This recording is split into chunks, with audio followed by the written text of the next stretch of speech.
शाम प्राची टीवी पर सीरियल देख रही होती है, तभी उसकी सास वहां आती है। अरे सीरियल में तो ऐसे मग्न है जैसे आज रात का खाना पड़ोसी आकर बनाएंगे। मुझे पता ही नहीं था आपने अपने बेटे की शादी पड़ोस में भी की हुई है। हैं? मतलब? मतलब इस घर में सारा काम बहू ही करती है, आप तो सिर्फ खर्राटे मारती हैं। अच्छा जी, फिलहाल तो तुम आराम फरमा रही हो, चलो जाओ, ये मेरे टीवी देखने का समय है। आहा, इसीलिए मुझे भगाया जा रहा है। सॉरी, अब तो बिल्कुल नहीं जाऊंगी। प्राची की इस बात पर दोनों सास बहू के बीच टीवी रिमोट के पीछे बच्चों जैसे छीना झपटी शुरू हो जाती है, जिसके बीच श्लोक भी काम से घर वापस आ जाता है। हाँ, आज मेरी चूहे बिल्ली की जोड़ी किस बात पर झगड़ रही है? अरे तेरे बीवी मुझे टीवी ही नहीं देखने दे रही। अरे तुम्हारी मम्मी मुझे खाना बनाने के लिए फोर्स कर रही है। अरे वाह, ऐसे बेतुके रीजन पर तो बच्चे भी झगड़ा नहीं करते। अरे मुझे कुछ मत बोल, सब इसने ही शुरू किया है। हाँ हाँ, जैसे आप तो बहुत दूध की धूली है ना। अरे बस, दोनों चुप। प्राची जाओ, खाने की तैयारी करो। और माँ तुम छोड़ो, तुम्हें क्या बोलूं, शांति से अपना सीरियल देखो, मुझे दोबारा लड़ने की आवाज सुनाई नहीं देनी चाहिए। ऐसा बोलकर श्लोक वहां से चला जाता है, जिसके पीछे पीछे प्राची भी कुछ न कुछ बड़बड़ाते हुए रसोई में चली जाती है। हाँ हाँ, सासू जी को तो कुछ बोलेंगे ही नहीं, बस मुझ पर ही हुक्म चलता है, खाना बनाओ, जैसे मैं इनके घर में खाना बनाने के लिए आई हूँ। इसी तरह शाम बीतती है और रात को श्लोक और प्राची की सास खाना खाकर सोने चले जाते हैं, लेकिन प्राची गुस्से में कुछ खाए बिना काम में ही लगी रहती है। इस घर में किसी को घंटा फिक्र नहीं पड़ता, मैं खाऊं या भूखी रहूं। प्राची कुछ देर के लिए रसोई से बाहर जाती है और जैसे ही वापस आती है तो वहां दूध का भरा ग्लास देखकर हैरान रह जाती है। फिक्र पूरी है, बस दिखाना नहीं है। प्राची दूध पीकर सोने चली जाती है और अगली सुबह एक बार फिर सास बहू का कार्टून नेटवर्क स्टार्ट हो जाता है। ये तुमने ही किया है। अरे अजीब जबरदस्ती है, मैं बोल रही हूँ मैंने कुछ नहीं किया। दोनों ने मिलकर पूरे घर को पागल खाना बनाया हुआ है। यहाँ कोई नॉर्मल इंसान तो रह ही नहीं सकता, इसीलिए अब पड़ोसी क्या रिश्तेदार भी घर आने से कतराते हैं।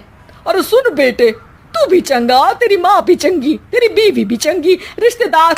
हाँ जी, आपको नहीं पता क्या, गंगाधर ही शक्तिमान है, रिश्तेदार ही। हाँ हाँ, बस समझ गया।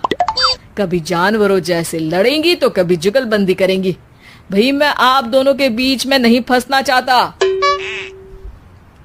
सास बहू की इस मनमौजी जोड़ी से परेशान होकर श्लोक अपना सिर खुजलाता वहां से चला जाता है। चलो अब मैं भी कीर्तन में जा रही हूँ। इस पर जैसे ही सास कमरे में अपना पर्स लेने जाती है तो वहां नाश्ते की प्लेट रखी देख मुस्कुराने लगती है और नाश्ता करके घर से बाहर निकलते हुए कुछ पैसे टेबल पर रख जाती है, जिसकी कुछ देर बाद सिलेंडर वाला घर आता है। ओ मोरी मैया, मैं सिलेंडर के बारे में तो बिल्कुल भूल ही गई थी। घर खर्च के सारे पैसे भी मम्मी के पास है और श्लोक से बोला तो उल्टा 4 बात सुनाएंगे। प्राची ये सोच ही रही होती है कि अचानक उसका चेहरा चमक उठता है और वो घर में आकर इधर उधर देखने लगती है। तभी उसकी नजर टेबल पर रखे पैसों पर पड़ती है, जिन्हें वो सिलेंडर वाले को दे देती है। ये सब श्लोक देख लेता है। अच्छा बेटे, इतना बड़ा घोटाला, सबके सामने मैं तेरी दुश्मन और पीठ पीछे तेरी मेरी यारी। इस पर श्लोक एक प्लान बनाता है और शाम को सब एक साथ बैठे होने पर बोलने लगता है। माँ, तुम दोनों की बहुत लड़ाई होती है, इसलिए मैं सोच रहा हूँ कि प्राची को उसके घर छोड़ाऊं, इससे वो भी खुश रहेगी और तुम भी। अचानक श्लोक की ये बात सुनकर सास बहू शौक से उसकी तरफ देखती है। अरे ऐसे कैसे घर छोड़ाओगे, मुझे कहीं नहीं जाना। अरे तुमने बोला नहीं पर मैंने सुन लिया, तुम्हें मम्मी के साथ रहना अच्छा नहीं लगता, मुझे पता है। अरे वाह, अरे जब बहू खुद कुछ काम बोले तो वो तुझे सुनता नहीं, और अब जो इसने बोला ही नहीं वो तू समझ गया। जब उसे नहीं जाना तो फिर जबरदस्ती क्यों कर रहा है? अच्छा, फिर आपको मौसी के घर छोड़ाता हूँ, बस अब आप दोनों एक घर में एक छत के नीचे नहीं रह सकती। मैं इस टॉम एंड जेरी की जोड़ी को और नहीं झेल सकता। है? ऐसे कैसे नहीं रह सकते?